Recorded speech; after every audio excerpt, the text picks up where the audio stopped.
नमः शिवाय। प्यारे भक्तों, आज आप श्रवण करें श्रावण माह के दूसरा सोमवार की व्रत कथा। ये कथा है शंकर भगवान और राम जी की। राम नियम पूर्वक प्रतिदिन पार्थिव पूजन क्या करते थे, यह बात वाल्मीकि रामायण में और श्री रामचरितमानस में भी आई है। उनके द्वारा श्री रामेश्वर की स्थापना वर्णन रामायण में किया जा चुका है। जब वे अयोध्या के राज सिंहासन पर आसीन हुए, एक बार पितरों का श्राद्ध करके ब्राह्मण भोजन करवा रहे थे। उस समय भगवान वृषभध्वज वहां पहुंच गए। वह स्वयं ही एक और बैठ गए और बोले, मुझे भी भोजन करना है। श्री लक्ष्मण ने आसन दिया, उनके सम्मुख स्वर्ण पात्र रखा। अब जो भी वे परोसते हैं, भगवान शंकर परलैंकर एक ही ग्रास में समेटकर समाप्त कर देते थे। भरत और शत्रुघ्न भी परोसने में लग गए, किंतु जब साक्षात शिव भोजन करे, पात्र रिक्त हुए बिना कैसे रह सकता था। श्री रघुनाथ अब तक हंसते हुए यह दृश्य देख रहे थे। अब उन्होंने अन्नपूर्णा का स्मरण किया। भगवती पार्वती उपस्थित हुई तो श्री राम ने प्रणाम करके कहा, अपने स्वामी को आप ही भोजन कराए। उन्हें तृप्त कराना दूसरे किसी के बस की बात नहीं है। भगवती अन्नपूर्णा स्वयं पात्र के समीप खड़ी हो गई। अब उस पात्र का अंत तो अक्षय हो गया, उसमें से कितना भी निकाला जाए क्या अंतर पड़ना था। शंकर जी ने उमा की ओर देखा, हंसकर बोले, तुम्हें आना पड़ा, अब तो मैं तृप्त हो गया। श्री राम की ओर देखकर बोले, तुम लोगों ने मुझे बहुत अधिक भोजन करा दिया, अब मुझसे उठा नहीं जाता, मुझे उठाओ। श्री हनुमान जी उठाने लगे, किंतु रुद्र से महारुद्र शिव कैसे उठ सकते थे। अंश से अंशी भारी होता ही है। पवन पुत्र असमर्थ हो गए। श्री राम ने अनुज को संकेत किया, अनंत के अवतारी की शक्ति भी अनंत है। लक्ष्मण ने उठाकर भोले बाबा को एक सैया पर लेटा दिया। जो ब्राह्मण भोजन करने बैठे थे, वे बहुत देर से प्रतीक्षा कर रहे थे, क्योंकि पंक्ति में जब तक सब भोजन ना कर ले, किसी को उठना नहीं चाहिए। जब लक्ष्मण ने शिव को उठा दिया, ब्राह्मण भी उठ गए। लेटे लेटे ही आशुतोष ने आज्ञा दी, मेरा मुख हाथ धो दो। श्री जानकी जी ने उनके हाथ धोए, किंतु जब वे उनका मुख धोने लगी, शिव ने उनके ऊपर कुल्ला कर दिया। जगदम्बा ने हाथ जोड़कर हाथ पूर्ण स्वर्ण में कहा, आपने बड़ी कृपा की। आपके उछितल जल के पड़ने से जानकी का शरीर पवित्र हो गया। मैं भाग्यशालिनी हूँ कि आपने मुझे इस कृपा का पात्र समझा। राम को आकर मेरे चरण संवाहन करना चाहिए। आशुतोष ने आज्ञा दी। श्री रघुनाथ लक्ष्मण के साथ आकर चरण दबाने लगे। भरत और शत्रुघ्न दूसरी ओर ब्राह्मणों के सत्कार में लग गए। श्री विदेह नंदिनी ने व्यंजन उठाया और वायु करने लगी। अब भोले बाबा प्रसन्न हुए, हंसते हुए उठकर बैठ गए।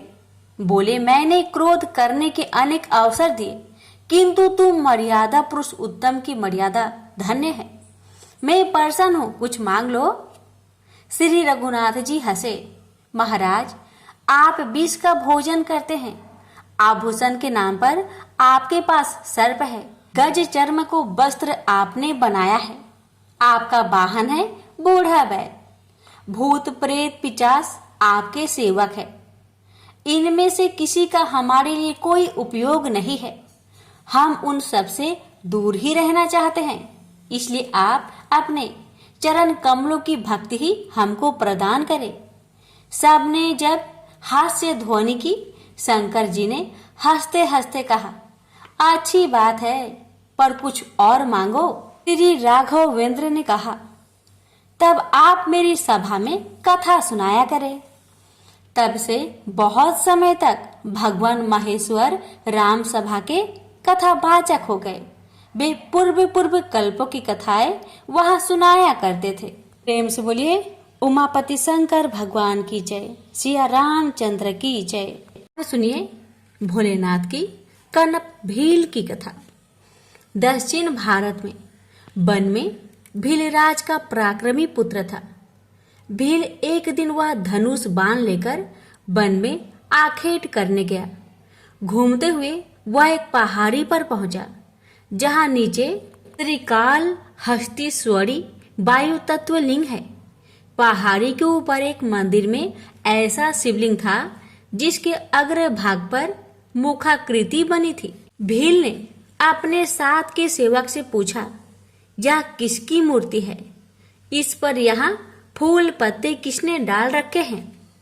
सेवक ने कहा, यह शिव की मूर्ति है। बहुत वर्षों से एक ब्राह्मण प्रतिदिन आकर यहाँ पूजा करता है। भील ने पूछा, पूजा कैसे करता है? सेवक ने उत्तर दिया, वह ब्राह्मण पहले मूर्ति पर पानी डालता है, फिर पत्ते रखता है, फिर वह फूल रखता है, फिर कुछ खाने को रखकर हाथ जोड़कर आंखें बंद कर लेता है।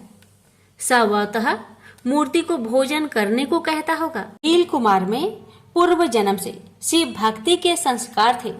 वे इस समय जागृत हो गए। वह दौड़कर उस मूर्ति से लिपट गया, रोने लगा, मेरे स्वामी, तुम इस भयानक वन में रात को अकेले रहते हो।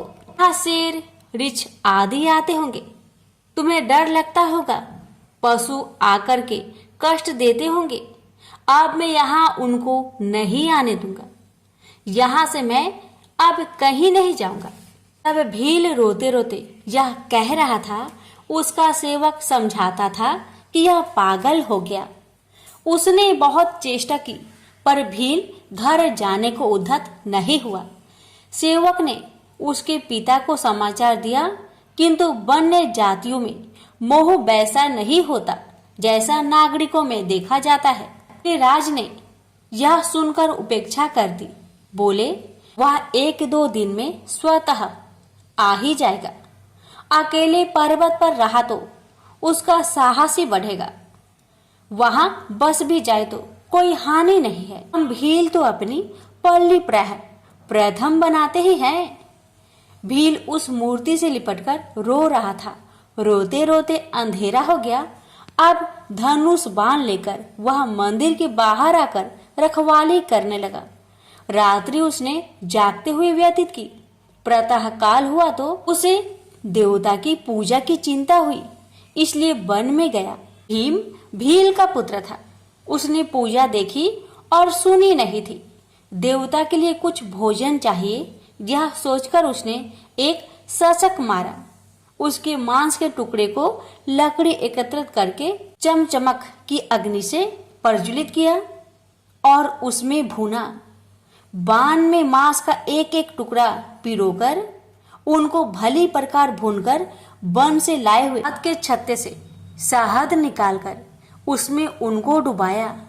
उसकी दृष्टि में अब यह बहुत उत्तम आहार हो गया था।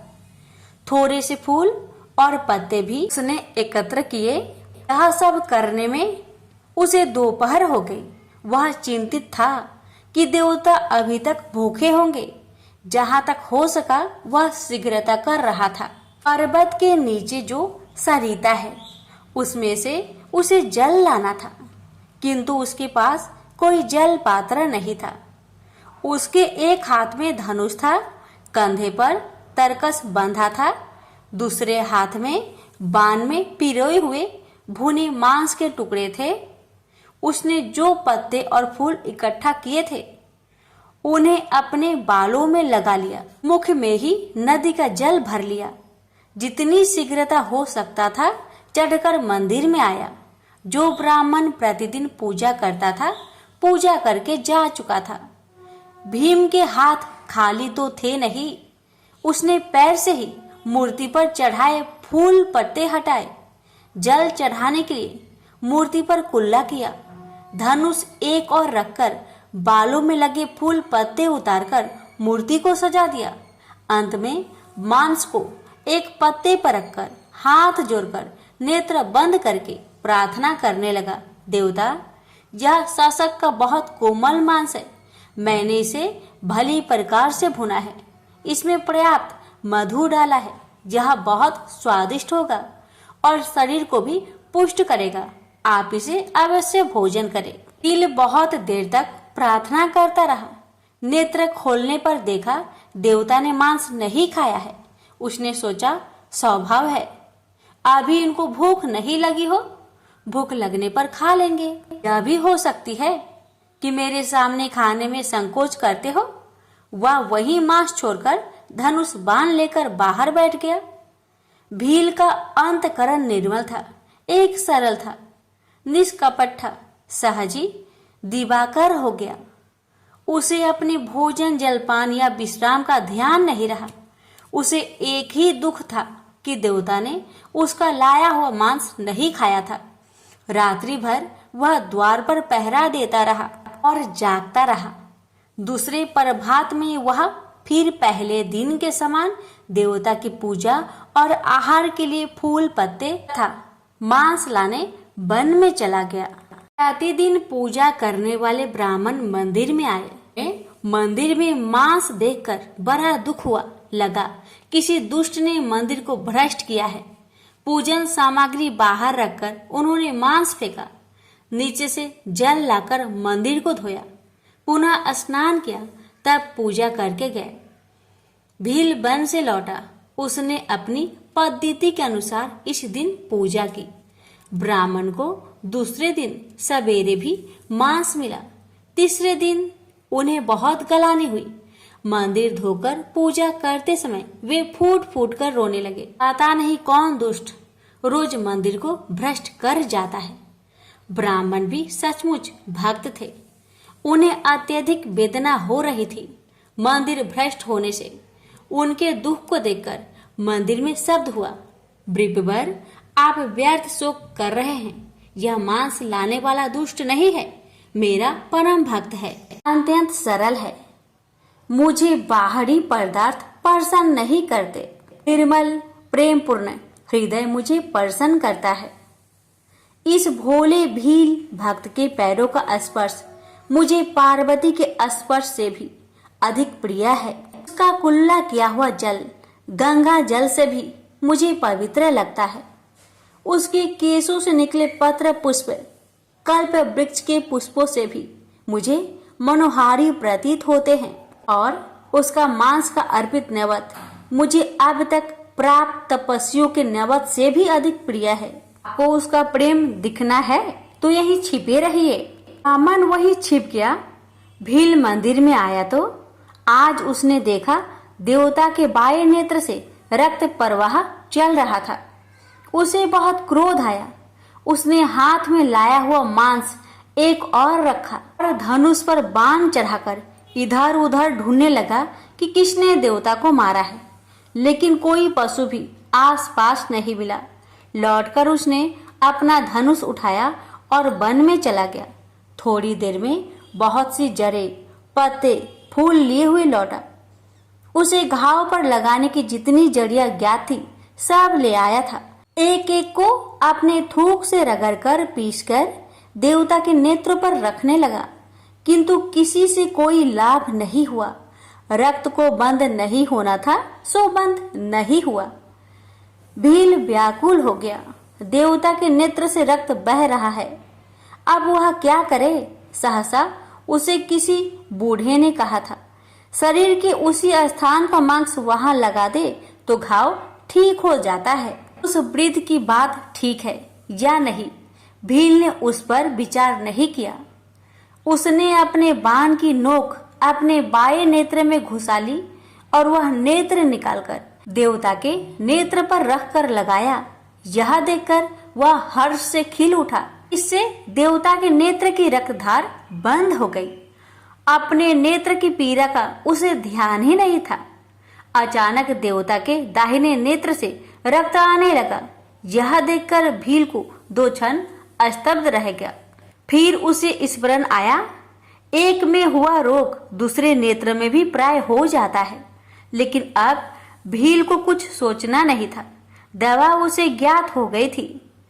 उसने अपने दाहिने पैर का अंगूठा देवता की दाहिने आंख पर रखा, क्योंकि जब वह अपना नेत्र निकाल देगा देख नहीं सकेगा। दूसरी आंखें भी निकालने के लिए उसने बाण उठाया और उसे दाहिने नेत्र में चुभाने जा रहा था। तभी मंदिर एक दिव्य ज्योति से चमकने लगा। भगवान शंकर प्रकट हो गए। उन्होंने उसका हाथ पकड़ लिया। पुत्र, परीक्षा हो गई, मैं प्रसन्न हूँ। आज से तुम कैलाश में मेरे समीप वाम भाग में रहोगे। भील का वाम नेत्र प्रभु के स्पर्श से स्वस्थ हो गया था। उसे लेकर भगवान शंकर कैलाश चले गए। भीलों की भाषा में नेत्र चढ़ाने वाले इस शब्द का पर्याय कन्नप नाम पड़ गया। तो प्रेम से बोलिए हर हर महादेव, माता पार्वती की जय। किसी नगर में एक धनी व्यापारी रहता था। दूर दूर तक उसका व्यापार फैला हुआ था। नगर के सभी लोग उस व्यापारी का सम्मान करते थे। इतना सब कुछ संपन्न होने के बाद भी वह व्यापारी बहुत दुखी था, क्योंकि उसका कोई पुत्र नहीं था, जिस कारण अपने मृत्यु के पश्चात व्यापार के उत्तराधिकारी की चिंता उसे हमेशा सताती रहती थी। पुत्र प्राप्ति की इच्छा से व्यापारी प्रत्येक सोमवार भगवान शिव का व्रत पूजा किया करता था और शाम के समय शिव मंदिर में जाकर शिव जी के सामने घी का दीपक जलाया करता था। उसकी भक्ति देखकर माँ पार्वती प्रसन्न हो गई और भगवान शिव से उस व्यापारी की मनोकामना पूर्ण करने का निवेदन किया। भगवान शिव बोले, इस संसार में सबको उसके कर्म के अनुसार फल की प्राप्ति होती है। जो प्राणी जैसा कर्म करते हैं उन्हें वैसा ही फल प्राप्त होता है। शिव जी द्वारा समझाने के बावजूद माँ पार्वती नहीं मानी और उस व्यापारी की मनोकामना पूर्ति हेतु वे शिव जी से बार बार अनुरोध करती रही। अंततः माता के आग्रह को देखकर भगवान भोलेनाथ को उस व्यापारी को पुत्र प्राप्ति का वरदान देना पड़ा। वरदान देने के पश्चात भोलेनाथ माँ पार्वती से बोले, आपके आग्रह पर मैंने पुत्र प्राप्ति का वरदान तो दे दिया, परंतु इसका यह पुत्र 16 वर्ष से अधिक समय तक जीवित नहीं रहेगा। उसी रात भगवान शिव उस व्यापारी के स्वप्न में आए और उसे पुत्र प्राप्ति का वरदान दिया और उसके पुत्र की 16 वर्ष तक जीवित रहने की भी बात बताई। भगवान के वरदान से व्यापारी को खुशी तो हुई, लेकिन पुत्र की अल्पायु की चिंता ने उस खुशी को नष्ट कर दिया। व्यापारी पहले की तरह सोमवार के दिन भगवान शिव का विधिवत व्रत करता रहा। कुछ महीनों के बाद उसके घर एक अति सुंदर बालक ने जन्म लिया और घर में खुशियां ही खुशियां भर गई। बहुत धूमधाम से पुत्र जन्म का समारोह मनाया गया, परंतु व्यापारी को पुत्र जन्म की अधिक खुशी नहीं हुई, क्योंकि उसे पुत्र की अल्प आयु के रहस्य का पता था। जब पुत्र 12 वर्ष का हुआ तो व्यापारी ने उसे उसके मामा के साथ पढ़ने के लिए बनारसी भेज दिया।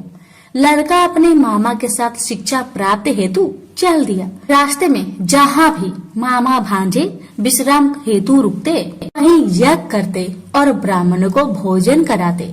लंबी यात्रा के बाद मामा भांजे एक नगर में पहुँचे। उस दिन नगर के राजा की कन्या का विवाह था, जिस कारण पूरे नगर को सजाया गया था। निश्चित समय पर बारात आ गई, लेकिन वर का पिता अपने बेटे के एक आंख से काने होने के कारण बहुत चिंतित था।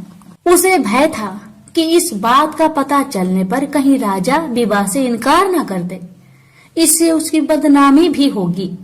जब वर के पिता ने व्यापारी के पुत्र को देखा तो उसके मस्तिष्क में एक विचार आया। उसने सोचा, क्यों ना इस लड़के को दुल्हा बनाकर राजकुमारी से विवाह करा दूं। विवाह के बाद इसको धन देकर विदा कर दूंगा और राजकुमारी को अपने नगर ले जाऊंगा। वर के पिता ने लड़के के मामा से इस संबंध में बात की। मामा ने धन मिलने की लालच में वर के पिता की बात को स्वीकार कर ली। लड़के को दूल्हे का वस्त्र पहनाकर राजकुमारी से विवाह कर दिया गया। राजा ने बहुत सारा धन देकर राजकुमारी को विदा किया। शादी के बाद लड़का जब राजकुमारी के साथ लौट रहा था तो वह सच नहीं छिपा सका और उसने राजकुमारी के ओढ़ने पर लिख दिया, राजकुमारी तुम्हारा विवाह मेरे साथ हुआ था। मैं तो बनारसी पढ़ने के लिए जा रहा हूँ और अब तुम्हें जिस नवयुवक की पत्नी बनना पड़ेगा वह कान्हा है। जब राजकुमारी ने अपनी ओढ़नी पर लिखा हुआ पढ़ा तो उसने कान्हे लड़के के साथ जाने से इनकार कर दिया। राजा को जब ये सब बातें पता लगी तो उसने राजकुमारी को महल में ही रख लिया। उधर लड़का अपने मामा के साथ बनारसी पहुंच गया और गुरुकुल में पढ़ना शुरू कर दिया। जब उसकी आयु 16 वर्ष की हुई तो उसने यज्ञ किया। यज्ञ की समाप्ति पर ब्राह्मणों को भोजन करवाया और खूब अन्य वस्त्र दान किए। रात को वह अपने शयन कक्ष में सो गया। शिव के वरदान के अनुसार शयन अवस्था में ही उसके प्राण पेखरू उड़ गए। सूर्योदय पर मामा मृत भांजे को देखकर रोने पिटने लगा। आसपास के लोग भी एकत्र होकर दुख प्रकट करने लगे। लड़के के मामा के रोने विलाप करने के स्वर समीप से गुजरते हुए भगवान शिव और माता पार्वती ने भी सुने। माता पार्वती ने भगवान से कहा, प्राणनाथ, मुझे इसके रोने का स्वर सहन नहीं हो रहे। आप इस व्यक्ति के कष्ट को अवश्य दूर करें। भगवान शिव ने माता पार्वती के साथ अदृश्य रूप में समीप जाकर देखा तो भोलेनाथ माता पार्वती से बोले, यह तो उसी व्यापारी का पुत्र है जिसे मैंने 16 वर्ष की आयु का वरदान दिया था। इसकी आयु पूरी हो गई है। माँ पार्वती ने फिर भगवान शिव से निवेदन कर उस बालक को जीवन देने का आग्रह किया। माता पार्वती के आग्रह पर भगवान शिव ने उस लड़के को जीवित होने का वरदान दिया और कुछ ही पल में वह जीवित होकर उठ बैठा। शिक्षा समाप्त करके लड़का मामा के साथ अपने नगर की ओर चल दिया। दोनों चलते हुए उसी नगर में पहुँचे जहाँ उसका विवाह हुआ था। उस नगर में भी यज्ञ का आयोजन किया। समीप से गुजरते हुए नगर के राजा ने यज्ञ का आयोजन देखा और उसने तुरंत ही लड़के और उसके मामा को पहचान लिया। यज्ञ के समाप्त होने पर राजा मामा और लड़के को महल में ले गया और कुछ दिन उन्हें महल में रखकर बहुत सा धन वस्त्र आदि देकर राजकुमारी के साथ विदा कर दिया। इधर भूखे प्यासे रहकर व्यापारी और उसकी पत्नी बेटे की प्रतीक्षा कर रहे थे। उन्होंने प्रतिज्ञा कर रखी थी कि यदि उन्हें अपने बेटे की मृत्यु का समाचार मिला तो दोनों अपने प्राण त्याग देंगे। परंतु जैसे ही उसने बेटे के जीवित वापस लौटने का समाचार सुना तो वह बहुत परेशान हुआ। वह अपनी पत्नी और मित्रों के साथ नगर के द्वार पर पहुंचा। अपने बेटे के विवाह का समाचार सुनकर पुत्र वधू राजकुमारी को देखकर उसकी खुशी का ठिकाना न रहा। उसी रात भगवान शिव ने व्यापारी को सपने में आकर कहा, हे श्रेष्ठी, मैंने तेरे सोमवार व्रत करने और व्रत कथा सुनने से प्रसन्न होकर तेरे पुत्र को लंबी आयु प्रदान की है। पुत्र की लंबी आयु जानकर व्यापारी बहुत प्रसन्न हुआ। शिव भक्त होने तथा सोमवार का व्रत करने से व्यापारी की सभी मनोकामनाएं पूर्ण हुई। इसी प्रकार जो भक्त सोमवार का विधिवत व्रत करते हैं और व्रत कथा सुनते हैं उनकी सभी इच्छाएं पूरी होती है। हमसे बोलिए उमापति शंकर भगवान की जय। एक समय श्री महादेव जी पार्वती के साथ भ्रमण करते हुए मृत्यु लोक में अमरावती नगरी में आए। वहां के राजा ने शिव मंदिर बनवाया था जो कि अत्यंत भव्य एवं रमणीक तथा मन को शांति पहुंचाने वाला था। भ्रमण करते समय शिव पार्वती भी वहां ठहर गए। पार्वती जी ने कहा, हे नाथ, आओ आज इसी स्थान पर चौसर पासे खेले। खेल प्रारंभ हुआ। शिव जी कहने लगे, मैं जीतूंगा। इस प्रकार उनकी आपस में वार्तालाप होने लगी। उस समय पुजारी जी पूजा करने आए। पार्वती जी ने पूछा, पुजारी जी बताइए जीत किसकी होगी?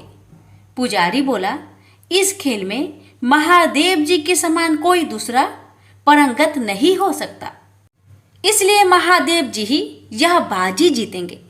परंतु हुआ उल्टा, जीत पार्वती जी की हुई। अतः पार्वती जी ने पुजारी जी को कोढ़ी होने का श्राप दे दिया कि तूने मिथ्या भाषण किया। अब तो पुजारी कोढ़ी हो गया। शिव पार्वती जी दोनों वापस चले गए। कुछ समय पश्चात अप्सराएं पूजा करने आई। अप्सराओं ने पुजारी के उसके कोढ़ी होने का कारण पूछा। पुजारी ने सब बातें बता दी। अप्सराएं कहने लगी, पुजारी जी, आप 16 सोमवार का व्रत करें तो शिव जी प्रसन्न होकर आपका संकट दूर करेंगे। पुजारी जी ने अप्सराओं से व्रत की विधि पूछी। अप्सराओं ने व्रत करने और व्रत के उद्यापन करने की संपूर्ण विधि बता दी। पुजारी ने विधि पूर्वक श्रद्धा भाव से व्रत प्रारंभ किया और व्रत अंत में व्रत का उद्यापन भी किया। व्रत के प्रभाव से पुजारी जी रोग मुक्त हो गए। कुछ दिनों के बाद शंकर भगवान पार्वती जी पुनः उस मंदिर में आए तो पुजारी जी को रोग मुक्त देखकर पार्वती जी ने पूछा, मेरे दिए हुए श्राप से मुक्ति पाने का तुमने कौन सा उपाय किया? पुजारी जी ने कहा, हे माता, अप्सराओं द्वारा बताए गए 16 सोमवार के व्रत के करने से मेरा यह कष्ट दूर हुआ है। पार्वती जी ने भी 16 सोमवार का व्रत किया, जिससे उनसे रूठे हुए कार्तिकेय जी भी अपना माता से प्रसन्न होकर आज्ञाकारी हुए।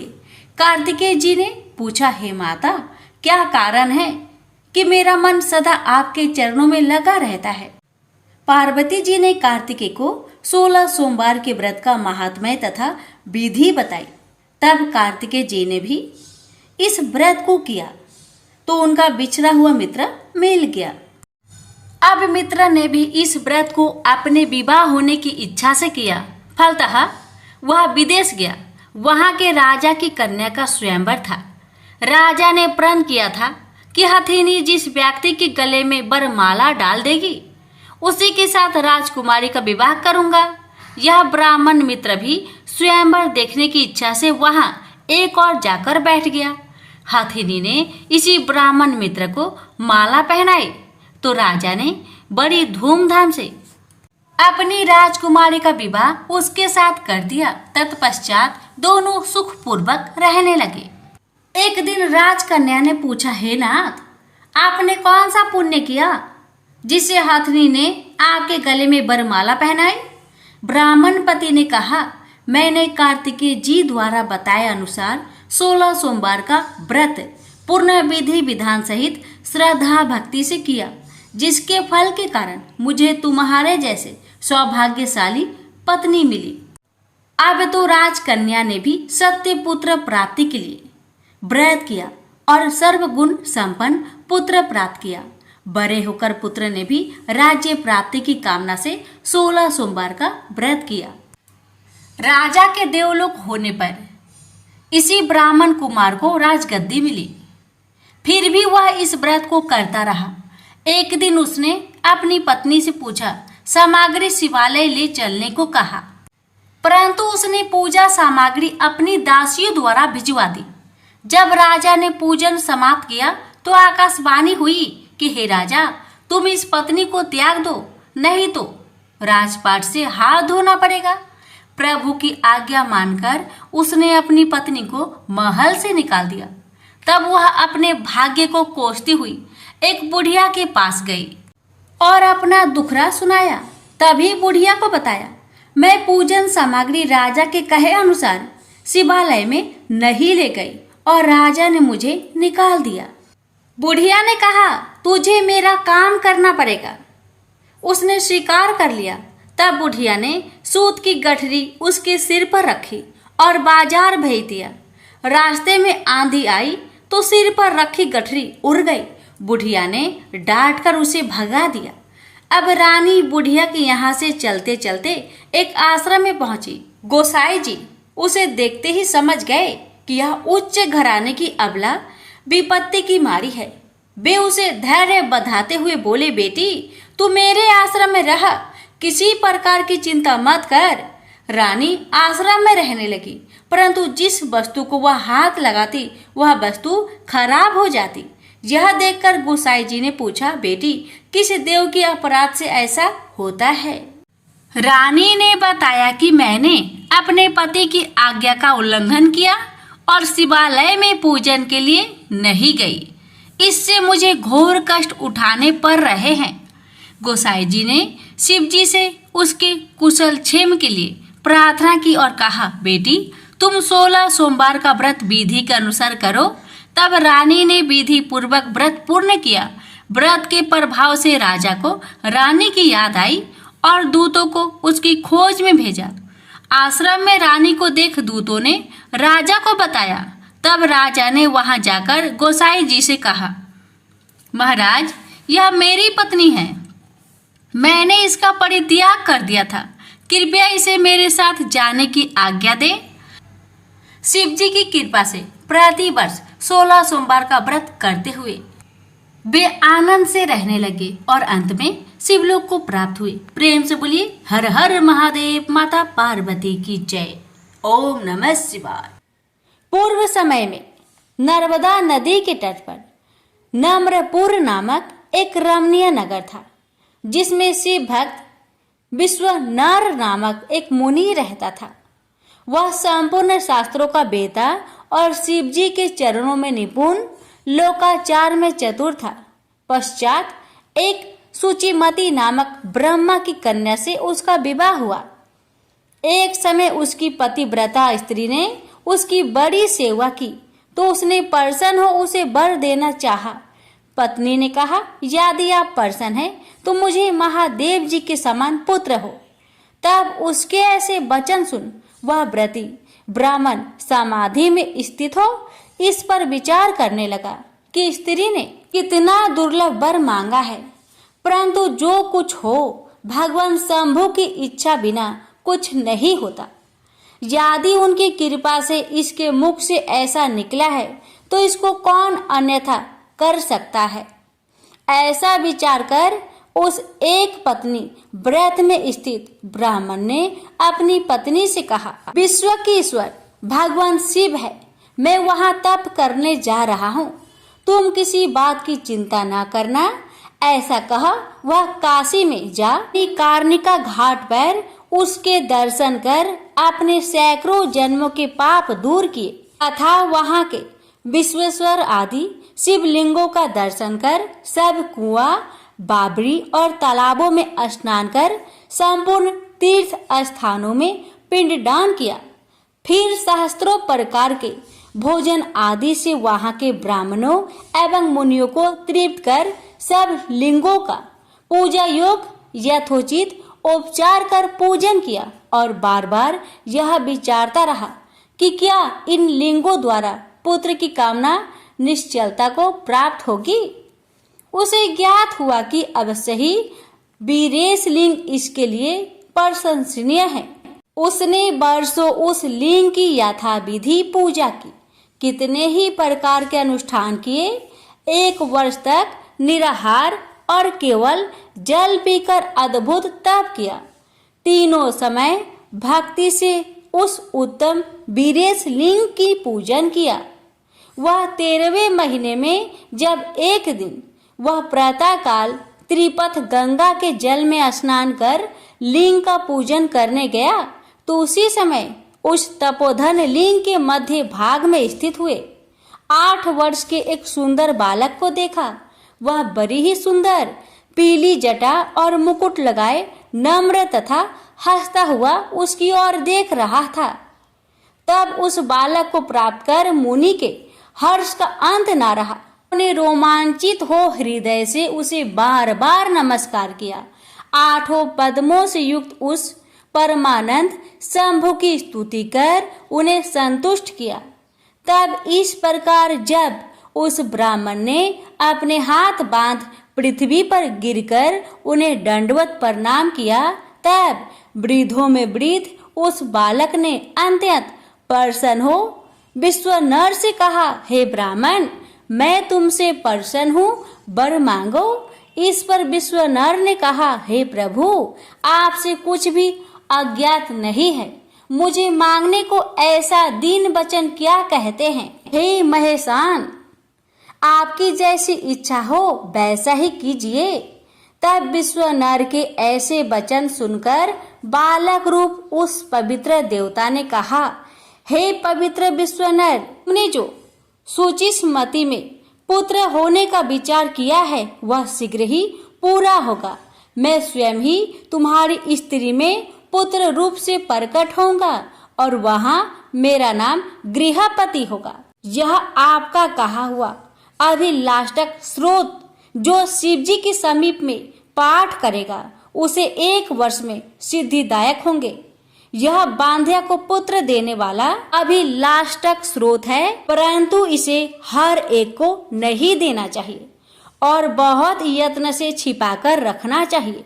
इसे स्त्री हो या पुरुष कोई भी यदि नियम से शिवलिंग के समीप 1 वर्ष जपेगा तब निश्चय ही उसकी पुत्र मनोकामना पूर्ण होगी। ऐसा कहा बालक रूप शिव अंतर ध्यान हो गए। विश्वनर ब्राह्मण भी प्रसन्न हो अपने घर चला गया। अब ब्राह्मण अपने घर में अपनी पत्नी से सब समाचार कह सुनाया, प्राबंध की प्रशंसा किया। समय पर उसकी स्त्री गर्भवती हुई।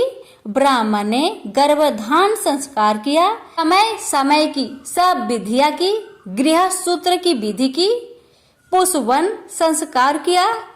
8वें महीने में गर्भ की वृद्धि करने वाले सीमंत्रोण संस्कार किया जिससे गर्भ की वृद्धि हो। पश्चात गुरु के केंद्र स्थान में होने पर शुभ, लंग में सुंदर योग होने पर चंद्रमा के समान मुख वाला पुत्र उस ब्राह्मण की स्त्री सूची मस्ती से सूत्री काल गृह में उत्पन्न हुआ।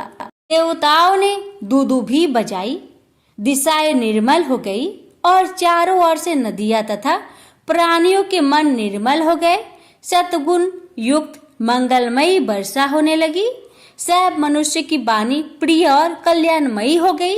रंभा आदि अप्सराएं, विद्याधारिया और किन्नरिया हाथ में मांगलिक दिव्य लिए वहां आकर मांगलिक गीत गाने और नृत्य करने लगी। मरीच, अत्रि, पुलक, पुलस्त्य, क्रतु, अंगिरा, वशिष्ठ, कश्यप, अगस्त्य, विभांड, लोमस, लोमचरण, भरद्वाज, गौतम, भृगु, गालव, गर्ग, चतुर्कर्ण्य, पराशर, पस्तम, याज्ञवल्क्य, दक्ष, वाल्मीकि, मृदगल, शातातप, लिखित, शिलाद, शंख, जमदग्नि, सर्वत, मतंग, भरत, अंशुमान, व्यास, कात्यायन, कुस्त, सौनक, ऋष्यशृंगा, दुर्वासा, सूचि, नारद, तुम्ब्रु, उत्तंग, वामदेव, देवल, हारित, विश्वामित्र, भार्गव पुत्रों सहित मृगकुंडू पर्वत, दारुक, धौम्य, उपमन्यु, वत्स आदिक मुनि और बहुत से मुनि कन्याएं उस पुत्र की शांति के लिए विश्वनार के आश्रम पर आई। बृहस्पति सहित ब्रह्मा तथा विष्णु, नंदी और भृगि गणों सहित पार्वती तथा शिवजी, महेंद्र आदि देवता तथा पातालवासी नाग अनेक प्रकार के रत्न आदि लिए नदियों सहित समुद्र और अनेक स्थावर पर्वत आदि जंगम रूप धारण कर उस महा उत्सव में आए। बिना समय की भी चांदनी सी हो गई। ब्रह्मा जी ने बालक का जात कर्म संस्कार किया और श्रुतियों को विचार कर उनके अनुरूप उसका गृहपति नाम रखा। उसकी रक्षा का उपाय किया तथा बहुत सा आशीर्वाद दिया। शिवादिक देवता अपने वाहनों पर चढ़कर अपने धाम को गए। सबने सूची मस्ती के भाग्य की प्रशंसा की और कहा कि शिव भक्त धन्य है जिनके अर्चन से आज स्वयं शिव एक रुद्र ही इनके घर प्रकट हुए। वह गृहस्थ्य धन्य है जिसके पुत्र हो, पुत्र ही से वह लोकों को जीतता है। जिसकी पुत्र नहीं है उसका गृह शून्य है। अपुत्रों का तप खंडित है। अपुत्र से घर पवित्र नहीं होता। पुत्र प्राप्ति से बढ़कर कोई प्राप्ति नहीं। लोक परलोक में न पुत्र से अधिक सुख न पुत्र से अधिक मित्र। पश्चात पिता ने उस बालक के समय समय पर होने वाले सभी यथोचित संस्कार किए। 5वें वर्ष में यज्ञोपवीत किया। फिर उपकर्म करके 1 वर्ष में संगोपांग कर्म से सब वेदों को पढ़ा दिया। और जब वह बालक 9 वर्ष का हुआ तो माता पिता की सेवा में रथ उस बालक को देखने के लिए नारद जी वहां आए और उसके भाग्य वैभव को देखा और यह कहा कि इसके और सब भाग्य तो अच्छे हैं, परंतु 12वें वर्ष में इसको बिजली और अग्नि से भय है। ऐसा कहा नारद जी चले गए। नारद जी के इन वचनों से स्त्री सहित विश्वनाथ को वज्रपात जैसा कठिन दुख हो गया। उन्होंने कहा, हाँ मैं मारा गया, ऐसा कहा व्याकुल हो वे मूर्छित हो गए। सूची मस्ती भी दुख से व्याकुल हो हाहाकार करने लगी। विश्वनर से उठकर उसे संभाला और अपने पुत्र गृहपति की खोज की। गृहपति कहीं बाहर गया था। पिता का शब्द सुनते ही दौड़ा हुआ वहां आया और दोनों के रोने का कारण पूछने लगा। फिर कहा, आपके चरणों की रज के प्रताप से और कोई विघ्न तो क्या, काल भी मुझे नहीं मार सकता है पिताजी। आप इसकी चिंता ना करें। यदि मैं आपका पुत्र हूँ तो मृत्यु विजय शिव मंत्र को जप कर मृत्यु से अपनी रक्षा कर लूंगा। यह सुन उसके माता पिता ने संतोष की सांस ली और कहा, हे वत्स, अवश्य ही मृत्यु जय शिव की आराधना से समस्त विघ्नों का नाश हो जाता है। इसी प्रकार जब श्वेत केतु काल पास में बंधा गया तो शिव जी ने उसकी रक्षा की थी। शीलाद के 8 वर्ष के पुत्र को मृत्यु ग्रस्त देख शिव जी ने उसे अपना पूजन किया था। फिर प्रलयग्नि के समान घोर हालाहल विष को पान कर शिव जी ने ही तीनों लोकों की रक्षा की थी। अतएव हे पुत्र, तुम भी उन्हीं शिव जी के शरण में जाओ जो कि ब्रह्मा आदिकों के भी एकमात्र कर्ता, अविनाशी और विश्व की रक्षा रूप मणि के समान है। फिर तो बालक गृहपति ने अपने माता पिता के चरणों की वंदना की और उन्हें बहुत अवशासन देकर विशेष पालित काशी में आकर सौविधि स्नान कर शिव जी का पूजन और दर्शन किया। शिव जी के लिंग को देखकर संतुष्ट हुआ। उसने मन में कहा, आज मैं कितना भाग्यशाली हूँ जो मुझे विश्वेश्वर का दर्शन मिला। महर्षि नारद के कथन ने मेरा भाग्योदय कर दिया। फिर जो उसने भक्ति पूर्वक वहां एक और ही शिवलिंग की स्थापना कर घोर नियमों को ग्रहण कर गंगा जल के 108 घरों से प्रतिदिन पवित्रता पूर्वक शिव जी को स्नान कराया और नीले कमलों की माला समर्पित की तथा और भी उस प्रकार के सभी जीव नियमों का पालन किया। फिर तो उसके जन्म से 12वें वर्ष में नारद के वचनों को सत्य करने के लिए वज्रधारी इंद्र उसके सामने आए और बोले, तुमको जो इच्छा हो वर मांगो। इंद्र के ऐसे वचनों को सुन मुनि का वह पुत्र मधुर अक्षरों से उनकी कीर्तन करने लगा और कहा, मैं आपसे वर नहीं चाहता, मुझे तो शिव जी वर देंगे। इंद्र ने कहा, मुझसे बढ़कर शंकर नहीं है, लड़कपन त्याग, मुझसे वर मांगो, मैं ही सब देवताओं का स्वामी हूँ, शीघ्रता करो। गृहपति ने कहा, हे अहिल्यापते इंद्र, आप जाइए, मैं शिव जी को छोड़ अन्य किसी देवता से प्रार्थना नहीं करता। यह सुन इंद्र क्रोध हो गए। उन्होंने अपना वज्र निकाल बालक को डरवाया। बालक शिव जी से व्याप्त वज्र को देख भय से व्याकुल हो मूर्छित हो गया। तब उसे मूर्छित होते देख पार्वती पति साक्षात शिव जी तत्काल ही वहां प्रकट हो गए और उन्होंने अपने हाथों से उस बालक को स्पर्श कर जीवित किया और कहा, हे पुत्र उठो उठो गृहपति। मानो सोते से उठकर सैकड़ों सूर्य के समान प्रकाशमान शंकर जी को देखने लगा। उसके अद्भुत रूप से उसे मुग्ध कर दिया। वह हर सालू से अवरुद्ध कंठ द्वारा गदगद वाणी तथा रोमांचित शरीर से महादेव की स्तुति करने लगा। शिव जी भी हंसने लगे। फिर बोले, यह तुम्हारी परीक्षा थी, मैंने ही इंद्र को भेजा था। अब मत डरो, मेरे भक्त को इंद्र तथा काल वज्र कोई भी नहीं मार सकता। मैं तुम्हें वर देता हूँ कि तुम सभी देवताओं के वरदाता हो, तुम सब प्राणियों के अंतर्मयी धर्मराज तथा इंद्र के मध्य में दिशाओं के ईश्वर हो, राज्य प्राप्त करो। तुमने यह जो मेरा लिंग स्थापित किया है, इसके तेज के आगे कोई नहीं ठहर सकता। इससे इनका नाम अग्रीश्वर हुआ। यह अग्रीश्वर महादेव भक्तों को बिजली तथा अग्नि से बचाते रहेंगे और यदि देव योग से उसकी मृत्यु काशी में ना हो तो भी वह अग्नि लोक का भागी होगा। ऐसा कहकर शिव जी ने उसके भाई बंधुओं तथा माता पिता को बुलाकर उनके देखते ही उसे अग्निश्वर की दिशाओं का राज्य दिया तथा स्वयं उसके स्थापित लिंग में प्रवेश कर गए। से बोलिए उमापति शंकर भगवान की जय।